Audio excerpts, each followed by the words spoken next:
내란죄로 수감된 자가 옥중에서 12억 원을 땡겼다. 이게 정령 속지 않은 죄인의 모습입니까? 여러분, 파면된 지 1년 만에 들려온 윤석열의 소식이 가관입니다. 구치소 안에서 지지자들을 선동해 영치금 사상 최대인 12억 원을 긁어모으고 그것도 모자라 변호사비가 부족하다며 추가 구걸에 나섰습니다. 국가 근간을 흔든 죄로 심판받는 와중에도 부활절 메시지니 뭐니하며 스스로를 고난받는 존재로 포장하는 저 뻔뻔함. 수백 차례 분산 송금까지 첫 땡긴 채 세금 한 푼 안 내고 입속 챙기는 범털 생활, 이게 바로 윤석열식 정의입니까? 윤석열 씨 영치금 모으기 전에 국민 앞에 무릎부터 꿇으십시오. 반성 없는 옥중 정치, 이에 더불어 12억 영치금 뒤에 숨겨진 추악한 꼼수의 실체, 지금 바로 확인하십시오. 안녕하십니까, 황현실입니다. 지금의 시기가 힘들더라도 구원의 소망을 품자. 부활절을 맞아 윤석열이 옥중 메시지를 냈습니다. 내란 우두머리 혐의로 재판을 받는 피고인이 스스로를 고난을 겪는 존재로 규정하며 이 고난을 견디면 자유와 진리가 회복된다고 말했습니다. 윤석열은 구속기간 12억 원이 넘는 영치금을 지지자들에게 거뒀습니다. 대부분 변호사비로 충당돼 다소 부족하다고까지 했다죠. SNS로 계좌를 공개해 모금을 유도하고 잔액 제한을 피하려고 수백 차례 분산 송금까지 했습니다. 그리고 내놓은 부활절 메시지. 국가의 근간을 흔든 죄값으로 구치소에 수감된 자로부터 왜 이런 소음이나 다름없는 시끄러운 소식을 자꾸 들어야 하는지 모르겠습니다. 하루빨리 최종 사형 확정 뉴스나 전해드렸으면 좋겠습니다. 4월 5일 끝장 뉴스 시작합니다.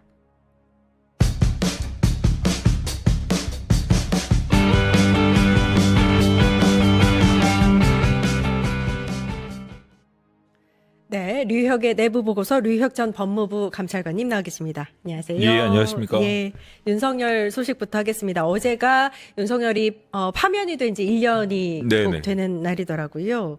그리고서 들려온 소식이 영치금을 12억 원 모았다. 네네네. 와, 그 금액을 듣고요. 그냥 구치소에 죗값 받으려고 들어가 있는 자가 네네. 국민들로부터 12억 원이라는 돈을 끌어모았다는 게 너무 놀라웠습니다. 그렇습니다. 뭐 작년 7월 10일 날 재구속됐고 그 이후에 이렇게 상당히 많은 영치금을 모았는데 영치금 모금 사상 최대 금액이라고까지 하네요. 그리고 지난번에 제가 말씀드린 것 중에 하나가 여러 가지로 본인 요구 조건을 내세워가지고 그 교도관들을 힘들게 하고 있다 하면서 마지막 마무리 멘트로 제가 식탐 비슷한 말씀을 드렸는데 식탐이 많다. 그것 때문에 저도 말을 많이 들었습니다만 그게 아마 영치금 모금에 도움이 되지 않았나라는 씁쓸해한 생각도 들기도 합니다. 네. 예. 식탐이 많은 윤석열에게 영치금 보내자 이랬다고 생각하시는 것 같아요. 이 재수자들 사이에서 이렇게 영치금 많이 모으는 사람들을 범털이라고 합니까? 예, 그렇습니다. 재산적인 능력이 좀 뛰어난 사람, 그러니까 주로 경제사범이라던가 혹은 뇌물죄로 들어가 있는 전직 공무원, 어쨌든 영치금이 좀 많아서 넉넉하게 자비구매 물품이라고 하는데 구입할 수 있는 물품을 사들일 수 있는 능력이 되는 사람들, 그런 사람들을 범털이라고 합니다. 예, 그렇게 영치금이 많은 사람들을 지칭하는 용어가 있는 걸로 봐서는 그런 게 이제 서로 이제 소문이 나고 좀 주목을 받는 것 같아요. 그렇습니다. 이 범털에 이제 대칭되는 말이 속칭 개털이라는 그러니까 근데 이제 그 범털에 해당하는 사람들이 혼거실에 한 사람이라도 있으면 좀 어떻게 보면은 아무런 자비구매 물품 하다못해 들어가면은 휴지라던가 기본적인 위생용품이라든가 이런 게 필요하거든요. 그런 것조차 살 능력이 없는 사람들한테는 사주기도 하고 선심을 씁니다. 아, 그래요? 예, 그렇기 때문에 이제 사실 그런 식으로 사주거나 하는 거는 교정당국에서는 원칙적으로 하지 못하도록 하고 있거든요. 왜냐하면은 그걸 이용해가지고 이렇게 재소자들 간에 이렇게 어떤 편의를 봐주는 대가로 어떻게 보면 좀 뜯어낸다던가 이런 잘못이 부적절한 거래가 있군요. 예, 그런 게 있을까봐 좀 그걸 잘 예의주시하고 있는데 어쨌든 그래도 범털이 한 사람이라도 그 방에 있으면 혼거실의 생활이 훨씬 더 나아진다라고 표현을 합니다. 근데 이 사람은 지금 독거실이지 않습니까? 그렇습니다. 혼자 다 먹겠네요. 그러면. 예, 그렇습니다. 그 영치금 전체를 어떻게 보면 혼자 다 소비하는 것 같고 다른 사람들한테 나눠주거나 그러지는 않을 것 같습니다. 예. 그럴 수도 없는 상황이고요. 예. 안 그래도 그 이야기가 나왔는데요. 윤석열 변호인이 영치금 이렇게 많이 들어왔어도 대부분을 변호사비로 충당했는데 했는데 이것마저도 다소 부족하다. 이런 메시지를 냈어요. 그러니까 저는 이 메시지 낸 이유가 아직 부족하다. 여기에 방점이 찍힌 것 같아요. 그렇게 볼 여지도 있어 예. 보입니다. 뭐 아직도 영치금이 부족하고 본인들 뭐 이렇게 그 변호사 비용이라던가 이런 데 충당하고 있으니 뭐 그 지지자 여러분들께서 좀 더 힘을 모아달라. 예. 이런 취지 메시지로 해석되지 않을까 하는 생각이 드네요. 예. 저희가 표가 하나가 있는데 이게 준비가 됐는지 모르겠습니다. 서울구치소 영치금 사용 가능 물품 목록이라고 있는데 준비가 되나? 예, 저기 있는데 이거 보니까 가격이 다 1,000원 단위예요. 비싼 것도 많아봤자 침낭인데 뭐 이거 겨울도 지나지 않았습니까? 46,000원짜리. 이런 거 살려고 12억 원을 모았다는 게 사실 말이 안 되고. 예. 사실 여기 들어가는 금액들 같은 경우에는 워낙 싸게 들어가는 데다가 대량 구매를 해서 자비 구매 물품이 정해지거든요. 아무 물건이나 다 살 수 있는 건 아닙니다. 그래요? 자비 구매 물품이 정해져 있고 몇 년 전까지는 그 훈제 닭다리도 가능했는데 그게 빠진 모양이네요. 그래요? 예, 그리고 이게 하루에 쓸 수 있는 한도가 정해져 있습니다. 한도가 정해져 있고 예. 아무리 미결수를 하더라도 자비 구매 물품을 뭐 있는 대로 다 사들여 가지고 바깥하고 뭐 전혀 차이 없이 지내고 있다 그러면 그거는 뭐 교정 목적이라는데 부합하지 않지 않습니까? 예. 그렇기 때문에 이렇게 정해져 있고 그다음에 하루 사용할 수 있는 한도도 정해져 있는데 모르겠습니다. 그 많은 금액을 다 어떻게 사용했는지 한번 뭐 봐야 될 것 같기도 하고. 감찰관이 지난번에 교도관으로부터 이제 먹는 게 부실하다라고 이제 뭔가 이제 민원 아닌 민원을 냈다고 윤석열이 이렇게 말씀하셨는데 네네. 지금 여기 그 12억 원이나 받고서 살 수 있는 물품을 보니까 먹을 게 엄청 많네요. 뭐 이렇게 뭐 여러 가지 커피도 있고 본인이 원했던 거는 뭐 이렇게 교도관하고 면담을 할 때 아마 먹을 수 있는 뭐 이런 믹스 커피가 아닌 제대로 된 커피라든가 혹은 본인이 계속 재판을 받으러 다니니까 뒤늦게 들어왔을 때 뭐 먹을 게 좀 부족하다든가 이런 불만을 뭐 자주 얘기하지 않았나 싶긴 한데요. 어쨌든 뭐 영치금 쓸 시간이 부족해서 제대로 못 썼다는 투정은 아니었나라는 생각도 드네요. 네. 그렇군요. 아무튼 이제 들어오는 족족 이 한도가 설마 다 차서 못 들어올까봐 네네. 바로 본인의 계좌든 아무튼 개인 계좌로 넘겼다 뭐 이런 얘기들이 나오고 있고요. 그거 뭐 변호사비로 사용했다 뭐 이렇게 이야기하는 거 같습니다. 영치금 하루 한도는 과거에 300만 원, 요즘엔 400만 원 정도로 오른 걸로 알고 있는데 아니 그 전체 계좌에 채울 수 있는 한도가 네네네. 그렇기 때문에 아마 그걸 초과하지 않도록 계속 인출하는 거 아닌가 그런 생각이 근데 듭니다. 이게 사실 취지가 영치금이 좀 부족한 부분들을 구치소 내에서 뭔가 살 수 있도록 하는 거잖아요. 부족함이 없도록. 이것들 사실 인간의 기본권 때문인 것 같은데. 개인적인 뭐 필요한 물건을 국가에서 다 지급해 주는 것들도 있거든요. 근데 이제 그거 갖고 부족하고 개인적으로 이제 필요한 물건들을 그 범위 내에서 일정 범위 내에서 그러니까요. 어느 정도 그 욕구를 해결하라는 취지로 만들어 놓은 건데 사실 어떤 나라 같은 경우에 특히 일본 같은 경우에 그렇다고 그러는데 미결수의 경우에는 가능하지만 기결수의 경우에는 개인 자비구매 물품 같은 경우에도 아주 엄격하게 제한되어 있거나 구입 못하도록 되어 있는 나라도 있다네요. 그러니까 이게 사실 법적으로 좀 제한이 필요한 것 같은 게 사실 윤석열 같은 경우에는 여기서 끝나는 게 아니라 이제 무기징역이든 사형이든 최종 선고를 받고 나면 이제 다시 계속해서 거기에서 살 거 아닙니까? 네네네. 그럼 12억 원이 문제가 아니고 계속해서 이렇게 모을 것 같아요, 뭔가. 뭐 계속 어떻게 지지자들이 뭐 윤석열 씨의 그 어떻게 보면은 뭐 재기를 바란다던가 혹은 뭐 윤 어게인 뭐 이런 지지자들의 경우에는 계속 뭔가 모금 활동을 하지 않겠습니까? 그러니까요. 그 모금 활동을 하려고 노력하는 가운데에서도 본인의 경제적인 뭐 이권이라던가 이런 게 생길 수도 있으니까요. 뭐 그런 부분도 있어 보이고 또 한편으로는 뭐 이렇게 계속 모으고 있는 것이 일반적인 측면에 볼 때는 웬만한 사람이 아니라 최상위 0.01% 정도에 해당하는 고소득자에 해당하기 때문에 이런 부분에 대해서도 어떻게 좀 얘기가 있지 않았나 하나 이런 생각이 듭니다. 제한이 좀 있었으면 좋겠다라는 생각이 들고요. 어제가 이제 부활절이었었고, 네네네. 요 부활절 관련한 메시지를 윤석열이 냈는데. 고난에 순종하며 구원의 소망을 품자. 그러니까 본인이 고난을 받고 있고 이 고난을 다 이제 치르고 나면 이게 하나님의 자녀로 거듭난다. 뭐 이런 이야기를 한 것 같아요. 네. 이거 어떻게 보셨어요?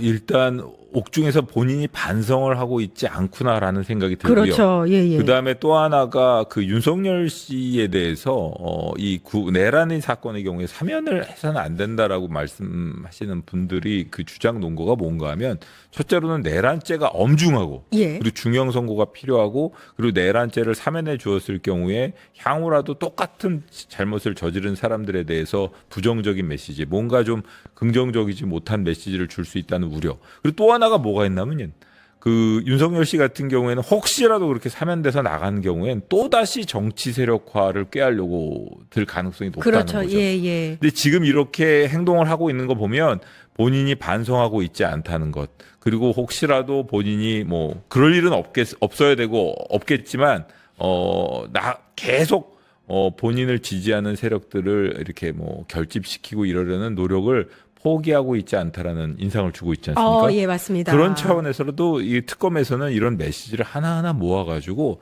구체적인 양형 자료로 항소심에서라도 한번 제출을 해야 될 것 같습니다.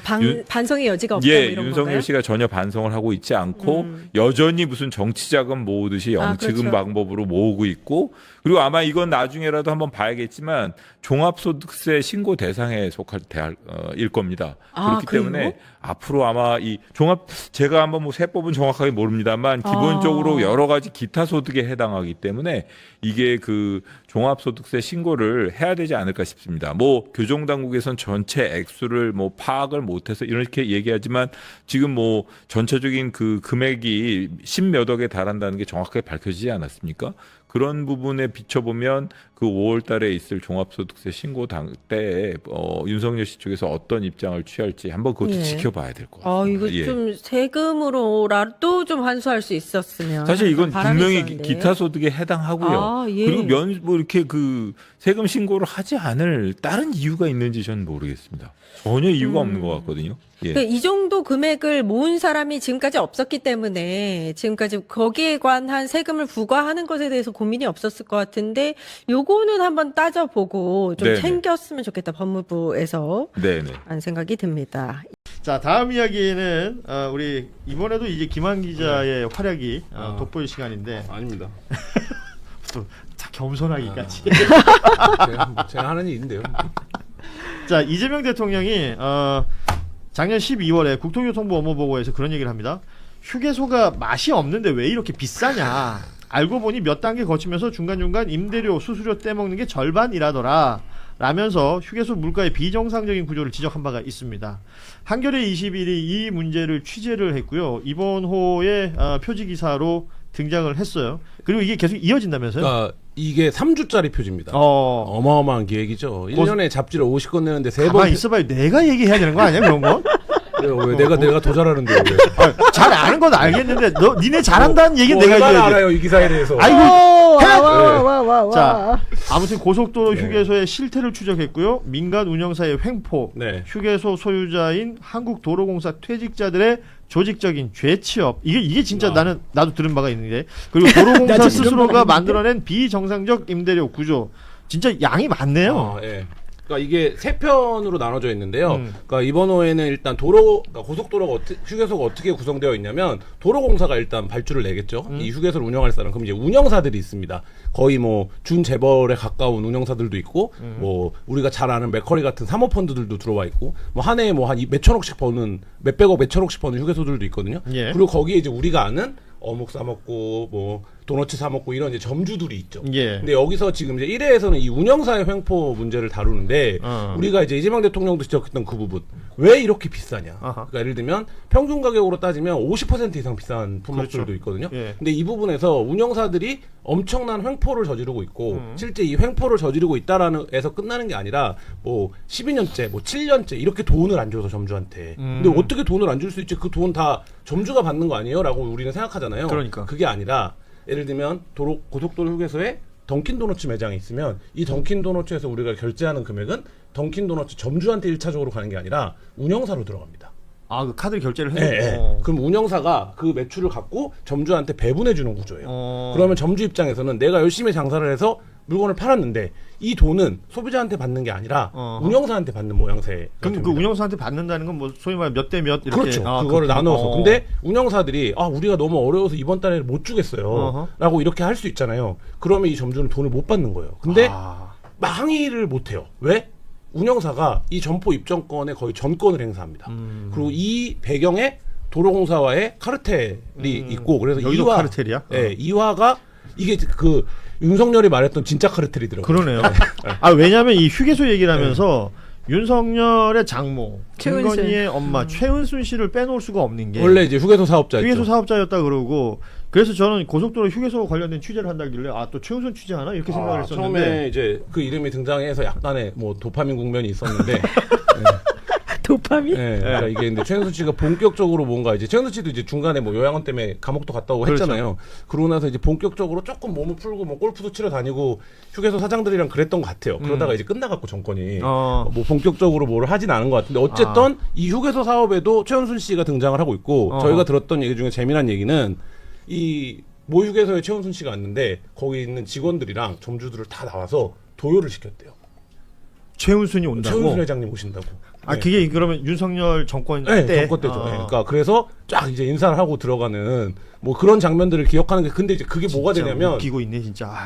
돈을 못 받는 점주들 입장에서는 여기 운영사 회장이 엄청 센 사람이구나. 운영사 회장이 엄청 세서 우리가 문제 제기해도 이 사람이 이렇게 세니까 수십 년째 이거를 하고 있지. 말하자면 이제 운영사 회장이 최은순 씨가 했다는 업이 그런 거인 그렇죠. 거죠. 예, 운영사였던 운영사. 것이고 예. 지금 말씀하신 것처럼 도로공사와 등등의 카르텔이 뭐 최은순 씨는 지금 이 사업에는 빠져 있는 거지만 그 다른 휴게소들도 운영사와 도로공사와 운영사 이들 간의 카르텔은 어떤 식으로 구조가 돼 있는 거예요? 그거를 이제 이화해서 쓰려고 하는데 너무 빨리 갔나 내가? 아니 뭐 괜찮아요. 그래요? 그러니까 우리가 생각하는 것보다 훨씬 더 윤석열이 말했던 바로 그 카르텔. 그러니까 실제 카르텔이라는 건 말입니다. 도로공사 직원들이 거기 나가 있냐, 퇴직을 하고 여기 가느냐, 그리고 이게 대물림이 되느냐, 뭐 이런 겁니다. 이게 정확하게 이 고속도로에서 마치 오늘 방송 서울 구치소에서 하는 거 같아. 저희가 최초로 고속도로 휴게소 운영사에 대한 전수조사를 통해서 여기에 도로공사 임직원들이 얼마나 가 있고 뭐 이런 부분들을 전체를 지금 전수조사를 해서 다음 호에 쓸 예정이고요. 마지막 3화는 뭐냐?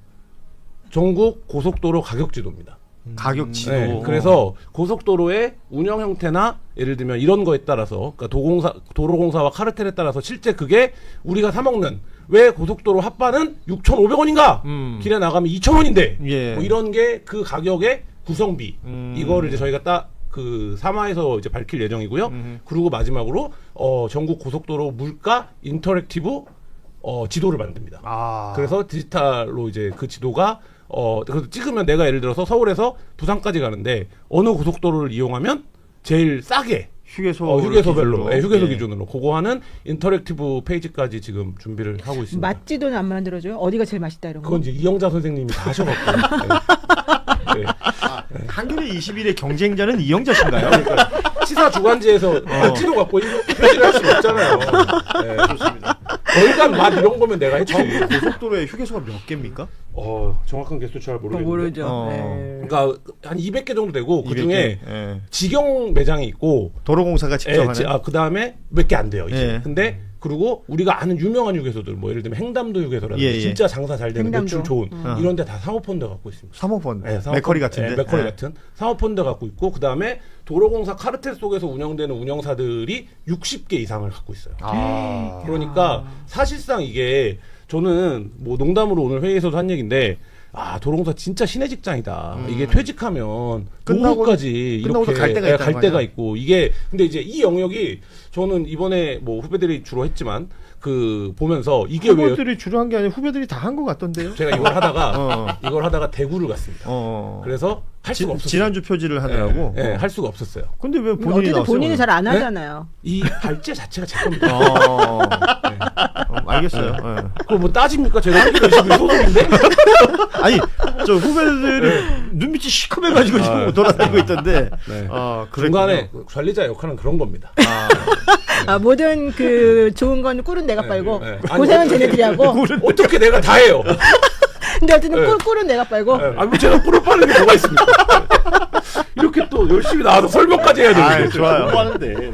자, 이번 주 한겨레 20일 휴게소 3부작 우리가 이 3부작을 통해서 대한민국 고속도로 휴게소를 끝낸다. 끊는다. 카르텔을. 좋아요. 한겨레 20일 구독자로서 이 표지 네. 기사에 대해서 어떻게 평가하십니까? 이거 참언론 한겨레 그리고 한겨레가 가지고 있는 시사주간지 한겨레 21에서만 가능한 그런 아주 아. 훌륭한 보도였다. 예. 이런 기노배 보도 이거 아무나 하는 거 아니거든요. 그만큼 공력을 투자하고 여기서 되든 안 되든 뭔가 해보겠다는 의지와 그만큼 투자할 여력이 있어야만 가는 거기 때문에 역시나 한겨레 정도 되는 이 언론사의 품격을 보여주는 훌륭한 기사라 생각이 듭니다. O-21도 만들어요. 저희는 인력이 22 정도 가야 되지 않을까? 네, 당장 임단협부터 기다려보겠습니다. 잡지 좀 주세요. 네. 지금 저희 제작진은 이 표지 안 나왔다고 지금 난리가 났습니다. 근데 표지가 너무 음침해요. 표지가 좀 산뜻해야지. 고속도로 휴게소를 다루면서 이렇게 칙칙하게 여기 너무 달아놨어요. 시커매. 그 안에 보면 좋은 사진들 많습니다. 드론으로 찍은 이런 거. 근데 왜 저런 걸 해놨어요? 휴게소에 가압류가 걸려 있는 상황을 묘사한 거지. 예. 네.